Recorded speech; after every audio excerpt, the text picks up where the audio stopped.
오늘부터 마가복음을 볼 것입니다. 복음의 시작과 사명의 방향이라는 제목으로 오늘 마가복음 1장을 우리가 살펴볼 것입니다.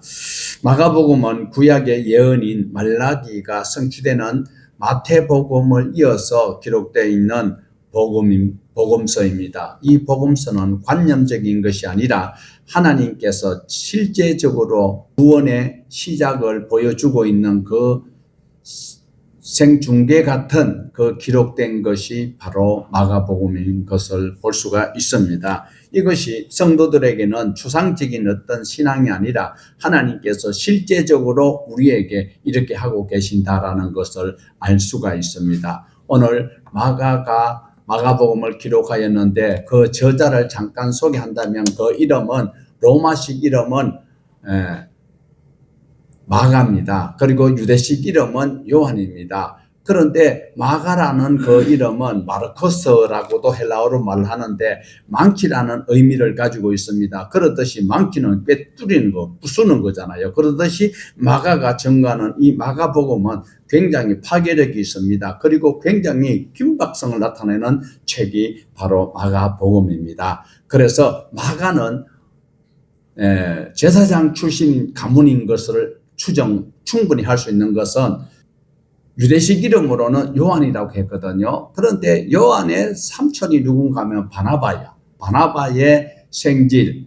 바나바는 정통 레위 출신이기 때문에 제사장 가문일 가능성이 상당히 높습니다. 그리고 오늘 마가가 증거하는 1장에 나오는 또 등장하는 주인공이 바로 세례자 요한이 나오고 있는데 세례 요한 또한 제사장 가문입니다. 아비야 반열의 사가랴의 아들이었고 그 어머니 또한 엘리사벳은 아론의 자손의 가문으로서 명문가의 아들이 바로 세례 요한인데 그가 이제 주인공으로 등장하는 것이 아니라 주의 길을 예비하는 그런 일꾼으로 등장하는 장면을 우리에게 보여주고 있습니다. 그래서 예수 그리스도의 삶과 그 사역을 자세하게 소개하는 이 마가를 통하여서 우리가 마가복음을 1장에서 이제 16장까지 차근차근 우리가 살펴보면서 하나님께서 우리를 얼마나 사랑하시는지 어떠한 방법으로 우리를 주의 거룩한 백성으로 살 수 있도록 원하고 계신지를 우리가 살펴보면서 반응할 수 있는 저와 여러분 되기를 원합니다. 1절에서 5절을 우리 같이 보시겠습니다. 하나님의 아들 예수 그리스도의 복음의 시작이라. 선지자 이사야의 글을 보라. 내가 내 사자를 내 앞에 보내노니 그가 내 길을 준비하리라. 광야에 외치는 자의 소리가 있어 이르되 너희는 주의 길을 준비하라. 그의 오실 길을 곧게 하라. 기록된 것 같이 세례 요한이 광야에 이르러 죄 사함을 받게 하는 회개의 세례를 전파하니 온 유대 지방과 예루살렘 사람이 다 나아가 자기 죄를 자복하고 요단강에서 그에게 세례를 받더라. 마가복음의 첫 문장은 단순한 역사의 기록이 아니라 바로 우리를 향한 하나님의 뜨거운 사랑을 그대로 현실 속에서 소개를 하고 있고 중계를 하고 있는 장면일 것입니다. 그리고 하나님의 아들 예수 그리스도의 복음의 시작이라는 이 짧은 선언 속에서는 놀라운 진리가 담겨져 있는 것입니다. 우리의 구원은 인간의 노력이나 인간의 수고로 되는 것이 아니라 창세 전부터 우리를 예정하시고 우리를 택하여서 하나님께서 사랑하셔서 우리를 인도해 주시는 그 영원한 나라에 갈 수 있도록 하시는 것입니다. 그러므로 내 노력으로 내 공로로 내 순발력으로 되는 것은 절대 아닌 것입니다. 오늘 하나님의 주권적 의지가 시간 속으로 들어오는 그 장면을 마가는 생생하게 중계를 하고 있습니다. 복음은 우리가 만들어내는 것이 아니라 하나님께서 친히 시작하신 것입니다. 복음이 무엇입니까? 복되고 좋은 소식입니다. 죽어서 지옥 갈 수밖에 없는 우리에게 예수를 믿고 영원한 하나님의 나라에 갈 수 있는 귀한 복된 소식을 하나님께서 우연히 이렇게 들을 수 있도록 한 것이 아니고 이미 구약의 이사야 선지자를 통하여서 준비되어 있던 그 모든 하나님의 계획들을 예언하게 하였습니다. 그리고 하나님의 치밀한 계획 속에서 이루어진 그 사건을 바로 마가가 오늘 생생하게 우리에게 증언을 하고 있습니다. 오랜 세월 메마른 광야와 같은 역사 속에서 하나님께서는 침묵하지 않고 있습니다. 말라기 이후에 400년 동안 잠잠하였지만 하나님께서는 다시 새로운 계획을 세우셔서 예수님 오시기 6개월 전에 길을 예비하는 세례 요한을 먼저 파송하셨던 것을 우리는 알 수 있습니다. 정말 지옥 같은 세월 속에 암흑 속에서 천국의 귀한 소식을 전가하는 그 문을 연 주인공이 바로 세례자 요한이었습니다. 광야에 외치는 자의 소리인 것입니다. 자신의 빛이 아니라 바로 빛을 전가하는 자임을 분명히 자기가 나타나고 있습니다. 자기 생색을 내지 않고 있습니다. 그의 사명은 단지 예수 그리스도를 높이는 그 일들에만 모든 것을 올인하고 있는 장면을 볼 수 있습니다. 그 사람들의 마음을 하나님께로 돌이키는 그 길을 준비하는 자가 세례 요한 자신이라고 말하고 있습니다. 그래서 그가 외치는 소리는 회개하라라는 외치는 소리입니다. 회개는 단순히 뉘우침이나 반성이 아니라 바로 삶의 방향을 하나님께로 돌이켜서 하나님의 말씀 안에서 자유를 누리는 자가 되라고 하는 그 말씀이 바로 회개인 것입니다. 복음은 단지 개인의 내면에서 머무르는 것이 아니라 공동체 전체를 향하여서 나가는 것입니다. 내 혼자 출생하여서 혼자 단독으로 살았던 것이 아니라 바로 가족이라는 공동체가 있고 가족이라는 공동체 너머에 가문이 있고 가문을 넘어서 족속이 있고 족속을 넘어서 민족이 있다라는 사실을 우리는 꼭 기억을 하시면서 하나님께서 마가를 통하여서 우리에게 생명의 그 모든 역사를 바로 소개하고 있는 이 장면을 눈여겨보셔야 합니다. 복음은 결단코 우리가 이루어낸 성취가 아니라는 사실을 기억하여야 합니다.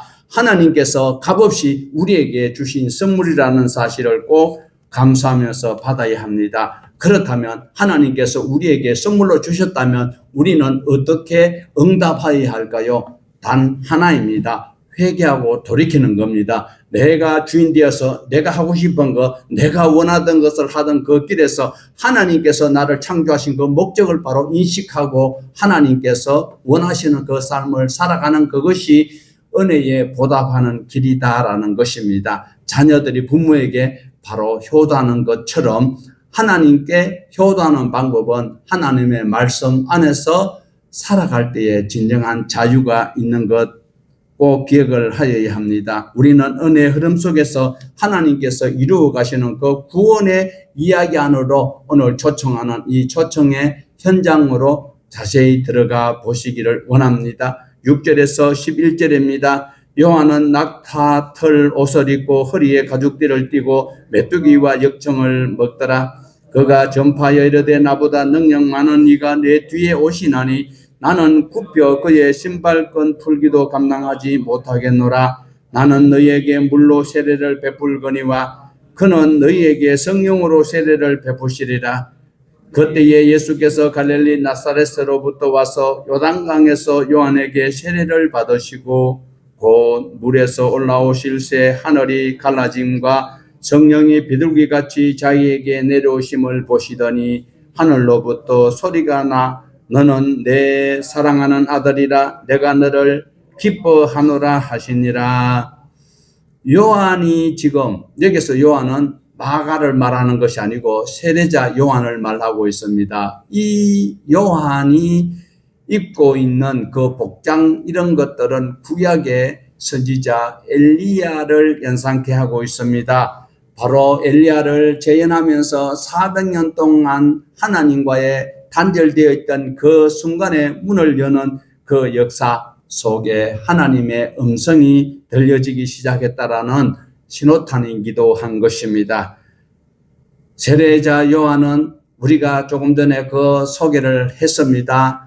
자기 아버지는 아비야 반열의 사가랴 제사장입니다. 그리고 그 어머니는 아론의 가문의 딸이지만 그래서 유대인들은요, 어머니가 유대인이면 아버지가 헬라인이어도 유대인이 되는 거예요. 디모데가 바로 그런 케이스거든요. 그래서 안락한 제사장의 가문을 그리고 출세할 수 있는 모든 조건들을 버려두고 광야로 나가서 외치는 자가 되고 있습니다. 주님을 위해서 십자가 지는 것 만만치 않습니다. 자기 기득권을 내려놓고 복음을 전가하기 위해서 모든 것을 배설물로 버리는 바울의 그 모습을 볼 수가 있습니다.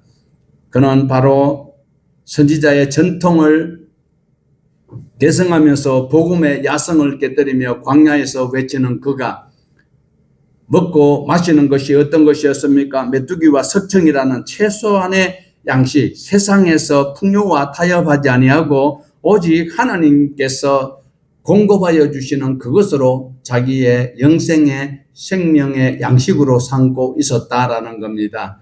오늘날도 전 세계가 나라들이 싸우는 것은 자기들이 국토를 넓히고 영토를 넓히고 자기네들이 기득권을 지려고 그 악한 사단의 세력에 우두머리가 되기 때문에 그렇게 싸우는 것입니다. 제사장의 그 관문에서 모든 것을 내려놓고 오직 하나님께서 공급하여 주시는 메뚜기 잡아가지고 얼마나 먹어야 배가 불룩하겠어요. 그것도 석청도 귀한 거요. 오직 하나님께서 공급하여 주시는 그것을 의지하면서 생명의 복음을 외치는 자가 세례자 요한이었던 것을 볼 수 있습니다. 요한이 증거하고 있는 것은 자기 기득권을 내려놓고 자기가 지금 하고 있는 그 일은 자기 입신양면을 위해서 하는 것이 아니고 내 뒤에 오시는 분을 위해서 외치고 있다라는 거예요. 자기 뒤에 오는 분이 누굽니까? 나보다 능력이 많은 분이 내 뒤에 오시고 계시는데 나는 그의 신발끈 풀기도 감당하지 못하겠다라고 그가 이야기를 하고 있습니다. 이 당시에 유대인들은 신발끈 푸는 사람은 신발끈 묶고 풀고 하는 것은 주인이 발을 내디디면 신발끈을 묶어주고 그 다음에 다녀와서 들어갈 때 신발끈을 풀어야 신발을 벗는 이 일을 하는 것은 종이 하는 거지요. 그러니까 신분이 아주 낮다라는 거예요. 예수님은 흥하여야겠고 자기는 쇠하여야 하리라는 이 자세가 세례자 요한에게 있는 모습을 볼 수가 있습니다. 오직 자기는 준비하고 예비하는 그런 일꾼이다라는 것입니다. 요한의 사역은 사람들을 회개 자리로 이끌어서 우리 주님 앞에 가야 자기는 물로 세례를 베푸지만 내 뒤에 오시는 능력이 많으시는 그분은 바로 물로 내가 세례를 해서 너희들이 하나님께로 돌아갈 수 있는 길을 열어주면 그분은 너희들을 죄악 가운데서 죄를 없이 하시고 영원한 하나님의 나라의 상속자로 살아갈 수 있도록 하시는 능력자가 바로 예수 그리스도시니까 내가 그 길을 예비하는 자이다. 내 뒤에 오시는 이는 성령으로 세례를 베푸신다라고 촉구하고 있습니다. 나사렛에서 세례 받기 위해서 예수님이 오셔서 예수님이 세례를 받자마자 어떤 일이 생겼습니까?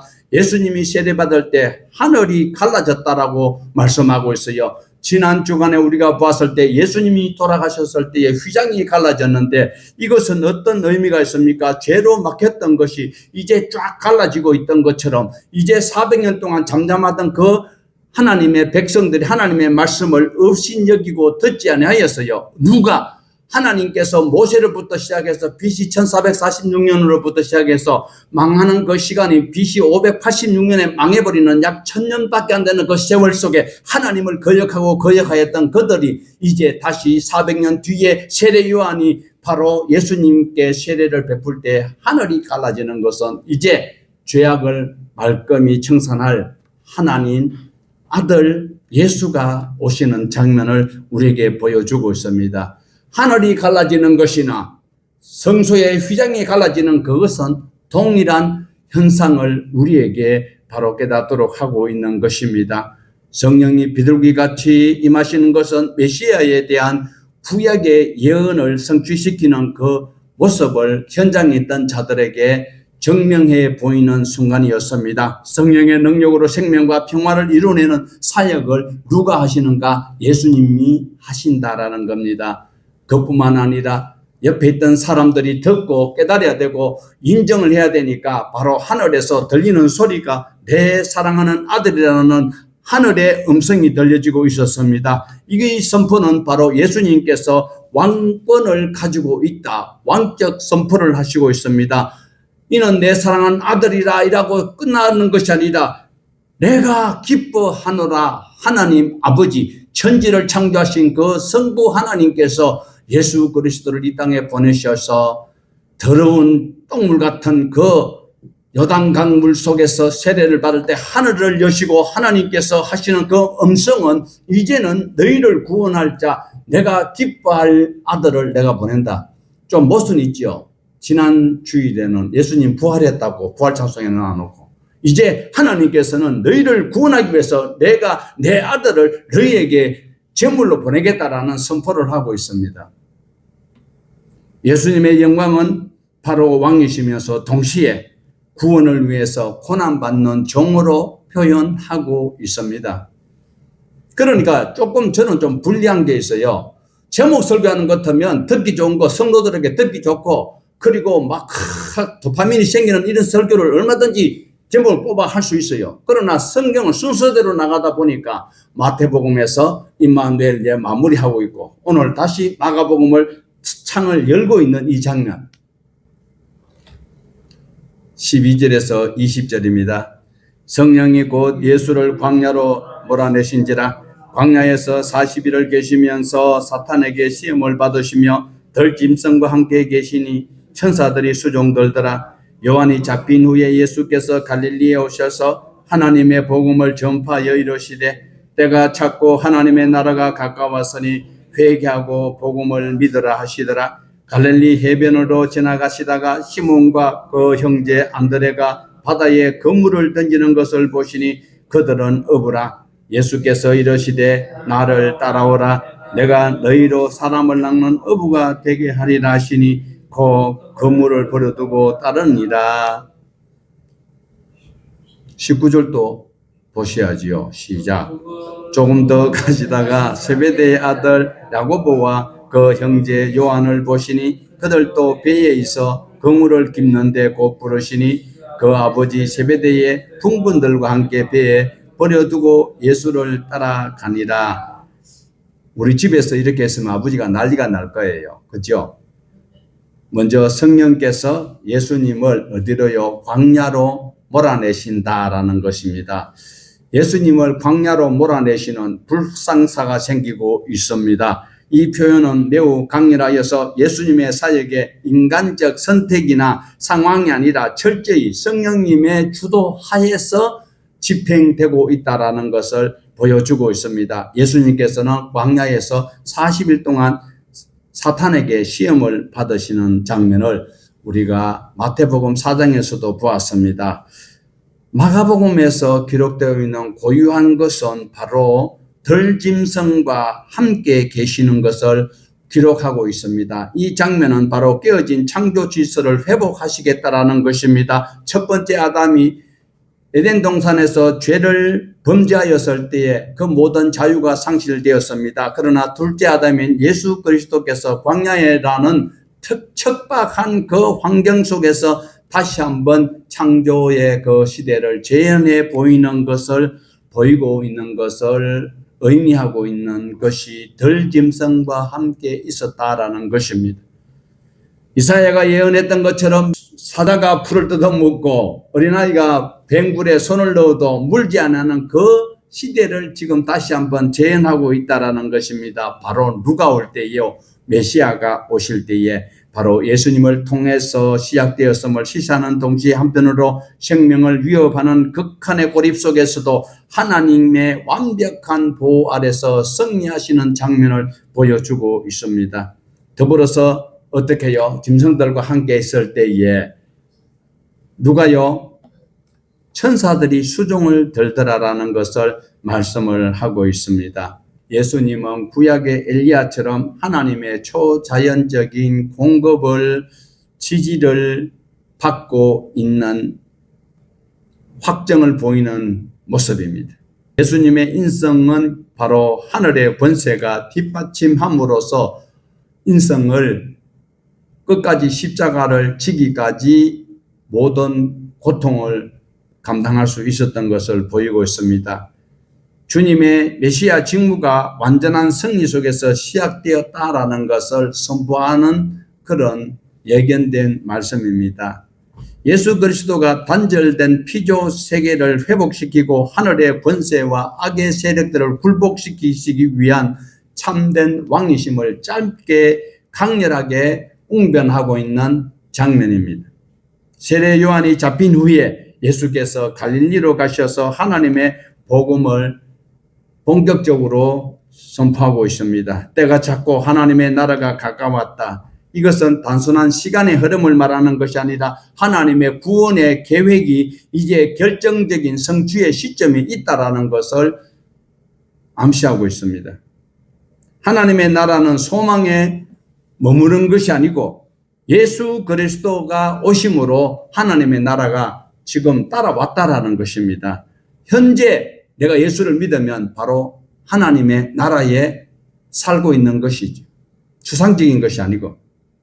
그러므로 하나님의 나라에 들어가는 거기는 분명한 것은 바로 회개하고 돌이키는 그 길만이 오직 하나님의 나라에 들어갈 수 있다. 예수님을 믿게 된다라는 겁니다. 회개의 삶은 뉘우침이 아니라 바로 삶으로 돌이킨다고 했습니다. 믿음은 예수 그리스도를 구원의 주로 받아들이는 그것이 믿는 것이고 예수님을 구주로 내가 믿는다. 예수님께서 명령하시는 모든 것을 내가 수용하겠습니다. 이 계약 관계 속에서 내가 오케이 하는 그것이 바로 믿는다라는 것입니다. 하나님 말씀 안에서 우리가 이제 제자들을 부르시는 그 장면을 갈릴리 바다가 갈릴리 호수에서 일어나는 그 사건을 볼 수가 있는데 시몬과 안드레를 주님이 부르시면서 나를 따라오라. 내가 너희로 사람을 낚는 어부가 되게 하리라. 저는 굉장히 저 17절에 대해서 거부 반응이 많았습니다. 사람을 낚는 어부가 되라. 말이 안 맞잖아요. 말이 안 맞는 소리예요. 그러면 원래 의미는 어떤가, 원어는 어떤가를 살펴보았어요. 원어에도 보면 어부들이라는 것은 할리에이스라는 말인데 복수로 되어 있어요. 그 자리에 있던 시몬과 베드로, 안드레 모두를 다 포용하는 말입니다. 그리고 사람이라는 것은 또 복수로 말하고 있거든요. 안드로폰이 우리 핸드폰 안드로폰이 아니고 낚는이라는 그 원문에는 동사가 빠지고 없어요. 그런데 저 전체 맥락을 우리가 제일 다른 사람들이 예수 안 믿는 사람들이 들었을 때도 기독교인들이 참 무식하다. 사람을 낚는 고기를 낚아야 어부고 광물을 캐내면 광부고 이 바보 같은 소리를 우리가 안 들으려면 어떻게 되는가? 맨 밑에 가면 읽어보십시다. 나를 따르라. 내가 너희를 사람을 살려 하나님께로 이끄는 자로 세우겠다. 이 의미다라는 거예요.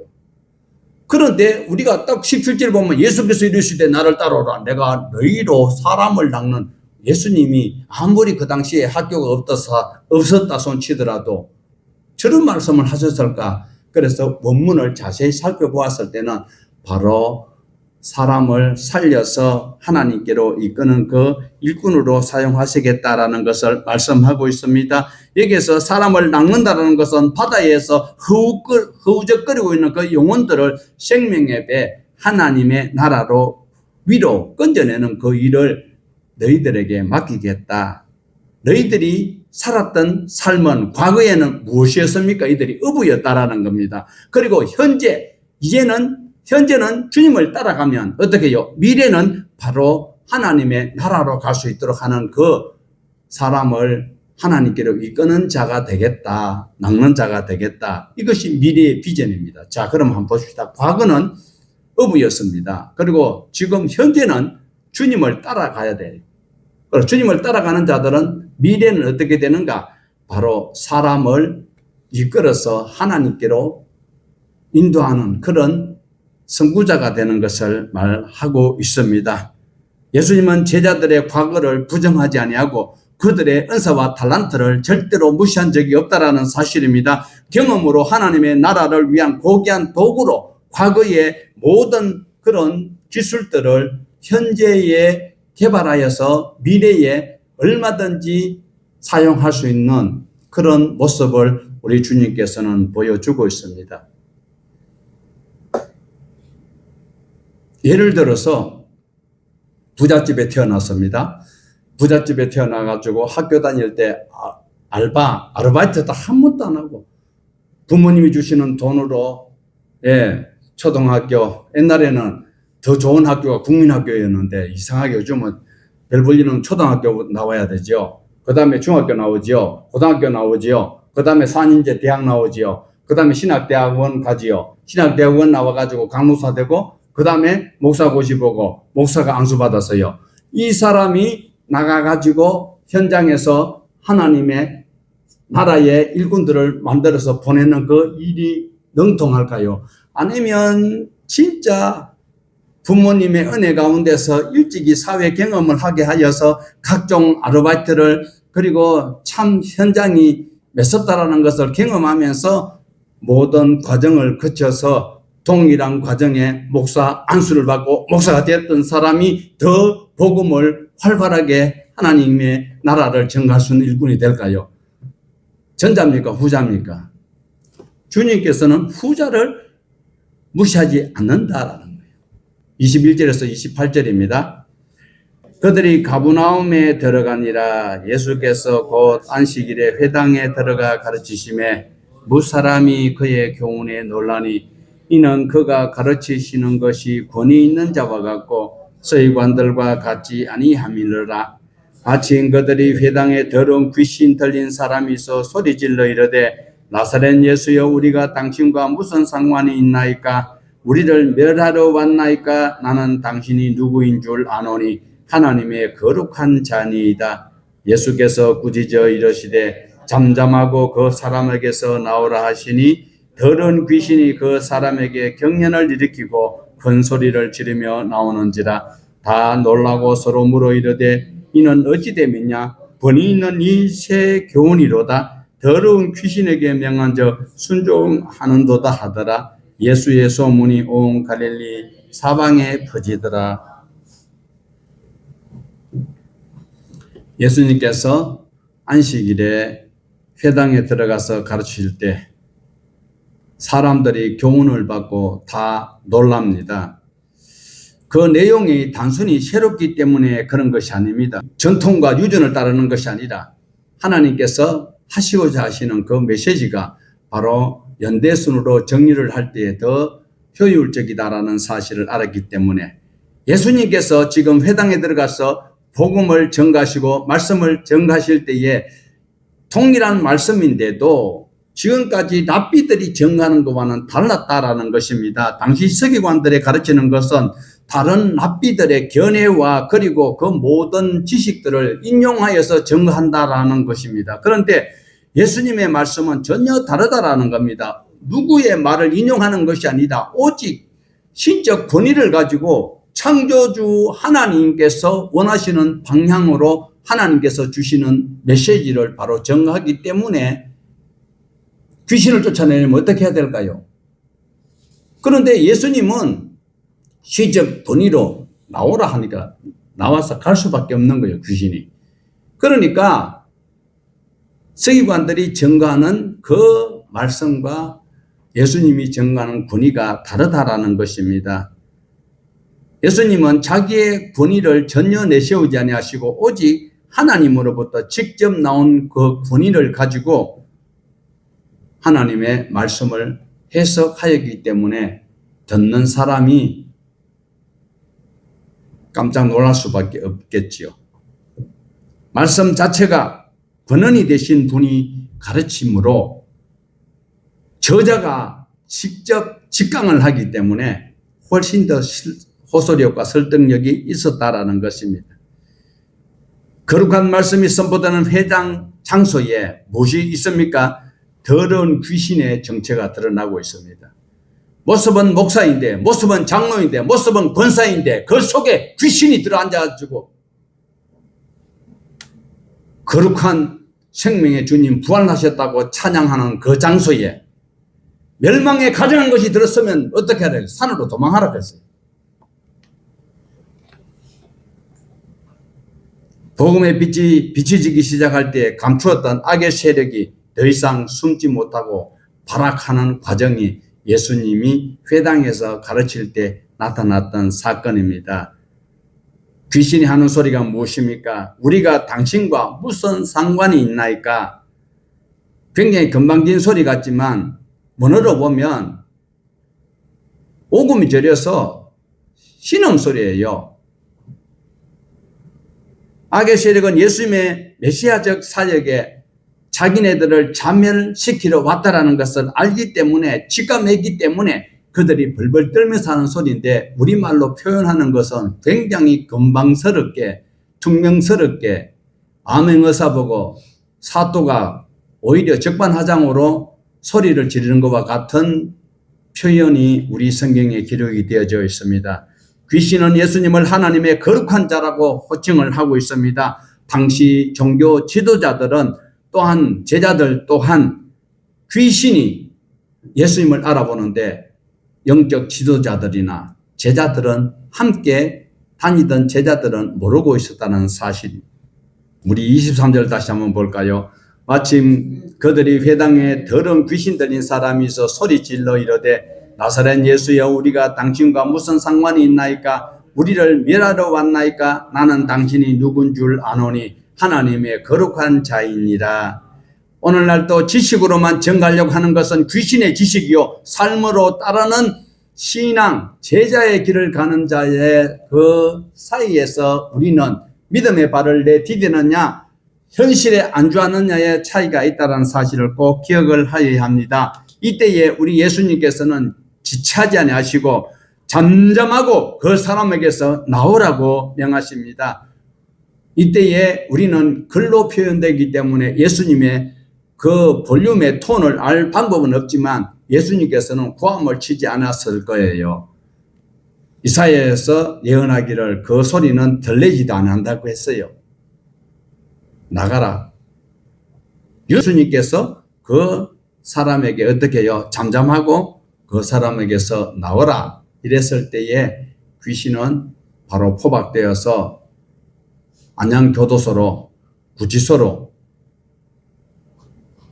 귀신은 저항하지 못하고 즉시 순종하면서 떠나갔던 것을 우리는 얼마든지 여기서 볼 수 있습니다. 이 현장 속에서 사람들이 하는 소리는 권위 있는 새 교훈이로다. 귀신이 쫓겨났기 때문에 그런 것이 아니라 말씀의 자체가 권세가 있고 파워가 있다는 것을 그들이 분위기상 느꼈기 때문이었습니다. 예수님의 사역은 갈릴리 전체에 소문이 나기 시작하였습니다. 단순히 인기 확산이 아니라 하나님의 나라가 이제 실질적으로 확산되고 확장되고 있는 그 증거였습니다. 예수님의 말씀은 단순히 가르침이 아니라 어둠의 권세를 무너뜨리고 삶의 변화를 하나님께서 다시 세우시고 있는 그 현장이었던 것입니다. 참된 권위는 인간에게서가 아니라 하나님으로부터 나온다라는 사실입니다. 그러므로 우리가 그 말씀 듣는데 그치지 않고 순종으로 응답해야 합니다. 아, 설교 기네. 그렇지만 긴 설교 속에 하나님께서 하라고 하시는 말씀은 아멘 해야 하나님과 관계가 유지가 된다는 사실입니다. 29절에서 34절입니다. 회당에서 나와 곧 야고보와 요한과 함께 시몬과 안드레의 집에 들어가시니 시몬의 장모가 열병으로 누워있는지라 사람들이 곧 그 여자에게 대하여 예수께 여짜온대 나아가사 그 손을 잡아 일으키시니 열병이 떠나고 여자가 그에게 수종더니라. 저물해질 때에 모든 병자와 귀신 들린 자를 예수께 데려오니 온 동네가 그 문 앞에 모였더라. 예수께서 각종 병이든 많은 사람을 고치시며 많은 귀신을 쫓아내시며 귀신이 자기가 알므로 그 말하는 것을 허락하지 아니하시니라. 예수님은 회당에서 공적 사역을 마친 후에 곧, 마가복음에 보면 곧이라는 긴박성이 자주 나오고 있습니다. 하나님의 나라의 복음이 종교적 장소에만 머무는 관념적 표현이 아니라 질병과 고통이 실제하는 인간의 삶 속으로 깊숙이 침투하는 생명의 저항력이 바로 여기에 시작되고 있음을 나타내고 있습니다. 마가의 특유성, 긴박한 전개 속에서 열병으로 누워있는 한 여인의 소식을 접하게 되고 있습니다. 그리고 예수님은 바로 그 현장에서 치유의 장면을 우리에게 소개를 하고 있어요. 치유 과정에서 나타난 그 치유의 특유법은 바로 그 손을 잡아 일으키시니, 이 묘사는 예수님의 긍휼과 그리고 권능을 동시에 표현하고 있습니다. 단순히 원격적 치유가 아니고 고통받는 한 사람의 그 인격적 힘들어하는 그를 접촉하면서 공감하고 있는 장면입니다. 이렇게 따르는 이 표현은 장차 예수 그리스도의 부활과 연계시킬 수 있는 죽음과 질병, 권세, 이기시는 메시아적 승리를 이미 예표를 하고 있습니다. 그 결과 열병은 적시로 떠나가게 되었습니다. 그런데 열병 걸렸던 그 여인은 곧바로 수종을 들었다라고 기록을 하고 있는데, 여기는 매우 신학적 결론을 제시하고 있습니다. 성경에서 수종 든다라는 것은 바로 제자도의 핵심인 섬김을 말하고 있습니다. 즉각적인 감사와 공동체를 향한 헌신의 그 섬김으로 이어져야 되는 것처럼 이 여인이 오늘 우리에게 신앙생활해야 될 많은 사람들, 오고 오는 사람들이 배워야 될 것을 말하고 있어요. 교회 안에 와서 하나님의 말씀을 듣고 팔짱 끼고 앉아가서 고개만 끄덕끄덕하고 이해를 하고 돌아가는 그런 것이 아니라, 하나님의 말씀을 듣고 깨달았다면, 내가 일어설 힘이 있다면 적시로 일어나서 공동체를 섬겨야 된다라는 것을 우리에게 보여주는 제자의 도를 표현하고 있습니다. 여기서 주목할 점은 병든 자가 직접 요청하지 못하는 상황 속에 어떻게 해요? 주변 사람들이 그를 위해서 예수께 나아갔다라는 현장입니다. 이는 타인을 위한 믿음, 곧 우리의 연대적인 믿음입니다.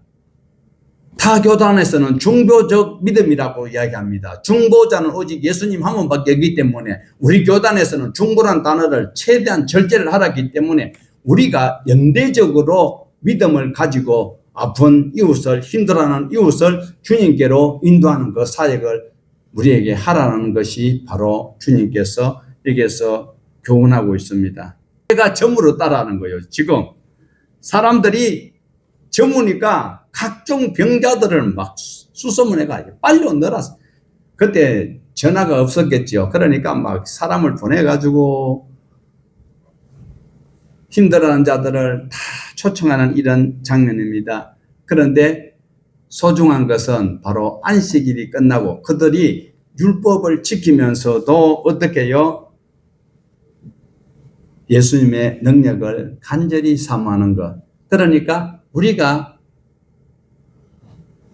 여기서 우리가 교훈받아야 되고 적용해야 될 것은, 나만 깨끗하면 되지 뭐. 아니에요. 남들이 오해하지 아니하여, 남들이 오해하지 아니하는 범위 내에서 예수님의 능력을 사모하는 이것이 바로 여기에서 안식일 날 피해서, 안식일 날 오면 또 옆에 시비 거는 자들이 있거든요.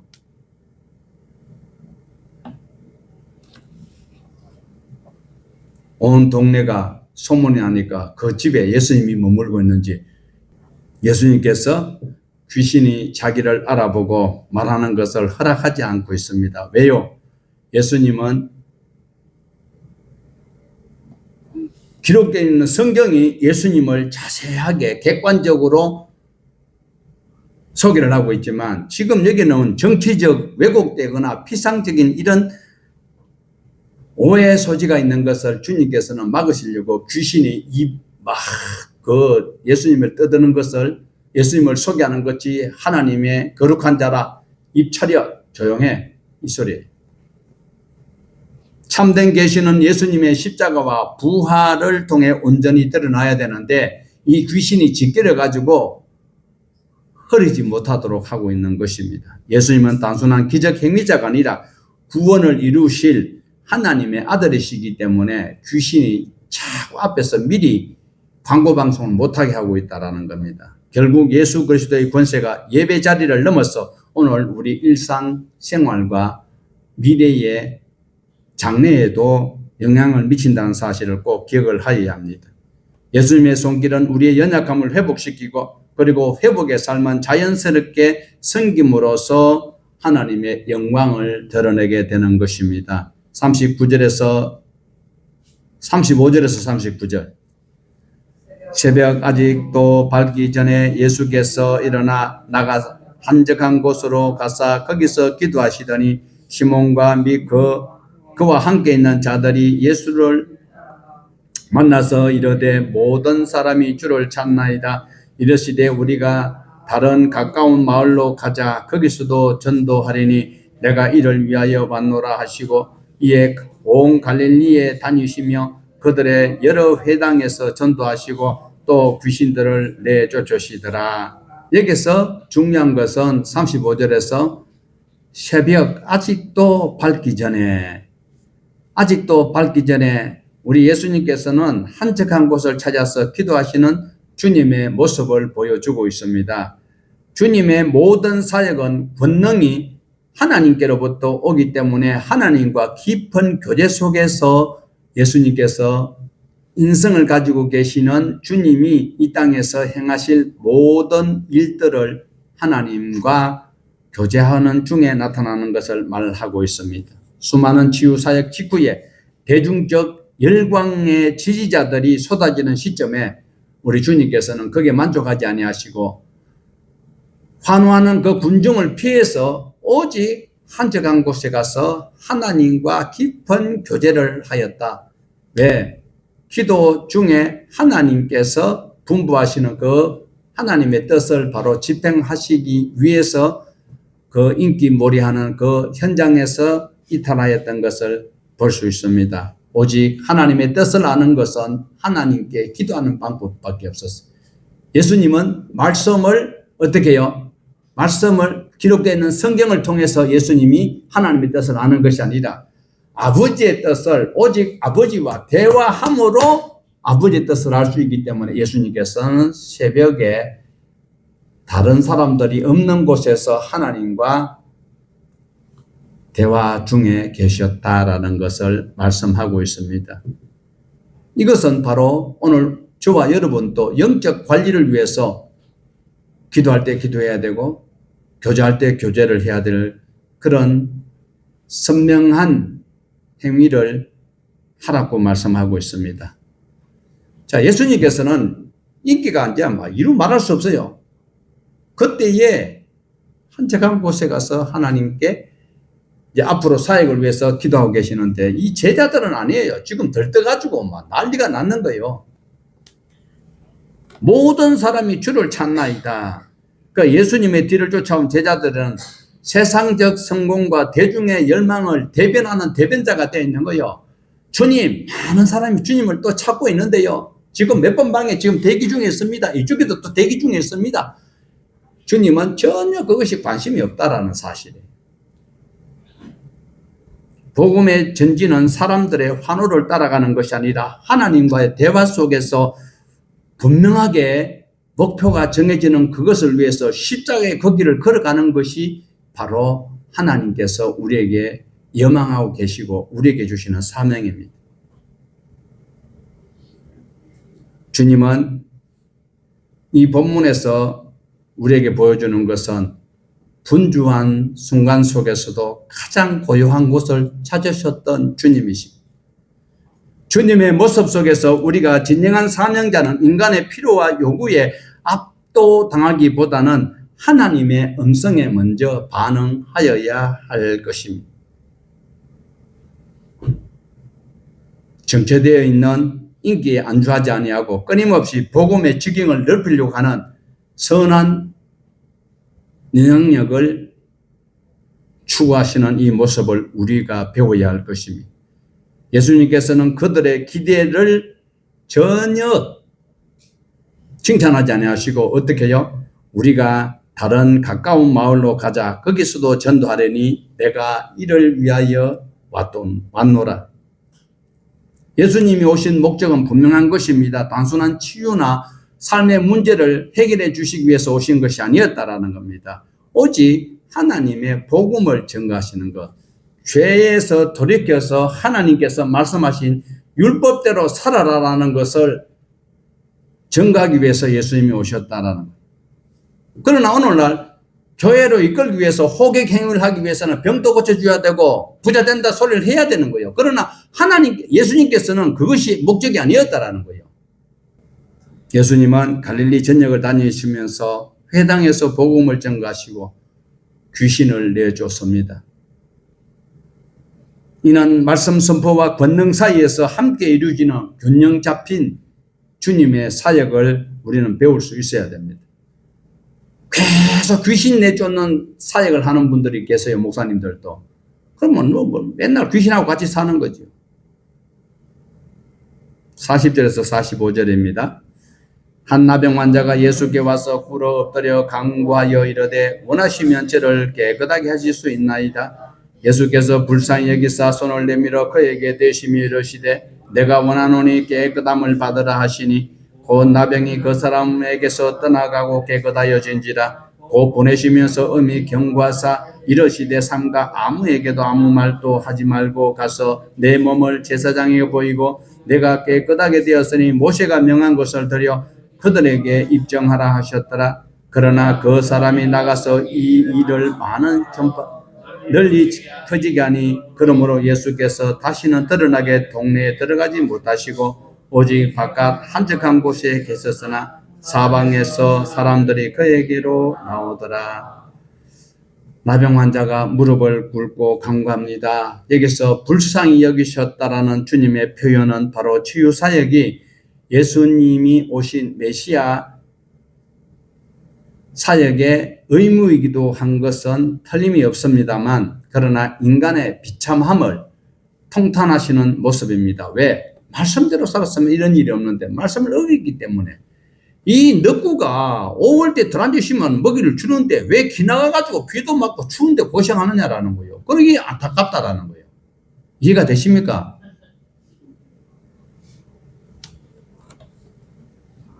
당시 유대 사회에서는 나병 환자와 접촉하면 큰일 나는 거예요. 나병 환자도 외부 사람이 오면 자기가 그 사람이 나한테 가까이 못 오게 하기 위해서 이 윗수를 베어 가려야 돼요. 위에는 하나님이 계시니까 하나님 앞에 가면 안 되니까 부정하다 부정하다 이렇게 해야 되는데 예수님께서는 나병 환자를 불쌍히 여기가지고 막 손을 얹어서 내가 원하노니 어떻게 해요? 깨끗함을 받아라 하시니 나병이 즉시로 치료되는 이 장면입니다. 예수님은 오히려 손을 내밀어서 그에게 손을 접촉하시면서 치유를 해 주셨어요. 불쌍히 여기시는 거예요. 이내가 여기에서 작동하고 있었습니다. 율법 조문을 넘어서 사랑의 법이 어떻게 실천되는지를 우리에게 자세하게 보여주는 상징적 행동이었습니다. 내가 원하노니 깨끗함을 받아라. 이 선언은 예수님께서 보여주시는 바로 신적 의지를 나타내 보이고 있습니다. 예수님이 치유되는 그 자체의 말씀 한마디로 질병을 굴복시켰습니다. 육체적 치유를 넘어서 인간의 근본적인 부정함까지 정결하게 하시는 구원자로서 창조적 권위를 여기에서 발하였습니다. 중요한 것은 사람이었으면 엄청 흐뭇해야 될 구절이 여기에서 나오고 있습니다. 어떻게요? 우리 44절 한번 볼까요? 시작.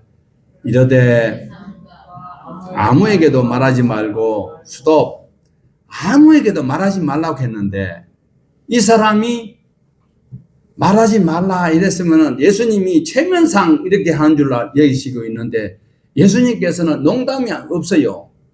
예수님께서는 아무 말하지 말고 너가 제사장에 가서 너 할 대로 해라는 거예요.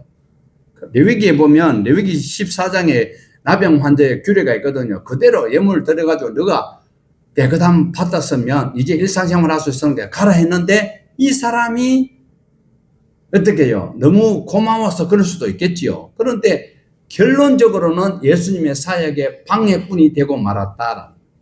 예수님께서 공식적으로 이제는 아무 말에 함부로 못 가는 거예요. 왜? 예수님이 싫어하는 자들이 많거든. 치유받은 사람이야. 내 혜택 받으면 지금 27일 날 또 뭐 15만에서 60만 원 준다고 하거든요. 그런데 그거는 우리는 받으면 좋은데 정치인들 속에서는 막 그런 사람들이 있다. 그래 예수님이 공식적으로 가지 못하는 이 안타까움이 이 사람이 외침으로 일어났던 사건입니다. 그러므로 우리는 여기서 현명하게 내가 예수 그리스도가 어떤 분인 것인지 절간에 가가지고 절 사람들한테 그거 가가지고 막 예수 이겼네, 예수 부활하셨네 그러면은 안 돼요. 주님 하지 말라는 거 안 하면 되고 하라는 거 하면 칭찬을 받아요. 그래서 오늘 여기 우리 두 가지 질문을 볼 수 있습니다. 나병 환자처럼 주님의 은혜에 감사해서 복음을 전하고 있는가? 아니면 세상 중심 속에서 당당히 살아갈 수 있도록 주님께서 나를 고치시기 위해서 한적한 곳에서 하나님과 교통하시던 이 기도의 모습을 배워야 할 것인가? 여러분이 선택하시고 여러분이 집행하시기를 주님의 이름으로 축복합니다.